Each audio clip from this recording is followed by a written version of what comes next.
Assalamualaikum warahmatullahi wabarakatuh. Nama saya Safira Nur Afifah dari kelas 10-3. Di sini saya akan menjelaskan tentang kebutuhan manusia. Sebelumnya, video ini saya buat untuk melengkapkan nilai saya yang kurang dan untuk remedial PAS ekonomi. Kebutuhan adalah sesuatu yang dibutuhkan atau yang diperlukan oleh setiap manusia. Kebutuhan juga dibagi menjadi beberapa macam. Yang pertama, ada kebutuhan menurut intensitas. Kebutuhan primer adalah kebutuhan utama untuk mempertahankan kelangsungan hidup manusia. Lalu ada kebutuhan sekunder, yaitu kebutuhan yang baru boleh terpenuhi setelah kebutuhan primer terpenuhi. Lalu ada kebutuhan tersier, disebut juga dengan kebutuhan mewah dan tertuju untuk orang-orang yang berpenghasilan tinggi. Yang kedua, ada kebutuhan menurut waktu. Kebutuhan sekarang merupakan kebutuhan yang tidak dapat ditunda lagi pemenuhannya. Lalu ada kebutuhan yang akan datang, adalah kebutuhan yang tidak berakibat fatal pada kelangsungan hidup seseorang.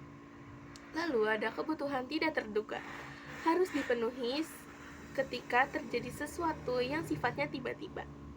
Yang ketiga, ada kebutuhan menurut sifat. Kebutuhan jasmani yang dirasakan oleh fisik atau jasmani manusia. Yang selanjutnya ada kebutuhan rohani. Tidak tampak secara nyata, sebab kebutuhan ini dirasakan secara batin yang akan menyebabkan perasaan gembira, lega, dan lain sebagainya. Yang keempat, ada kebutuhan menurut subjek. Kebutuhan individu yang merupakan kepuasan pribadi. Lalu ada kebutuhan sosial yang bisa bermanfaat untuk kelompok atau banyak orang. Kemudian ada macam benda-benda pemenuhan kebutuhan.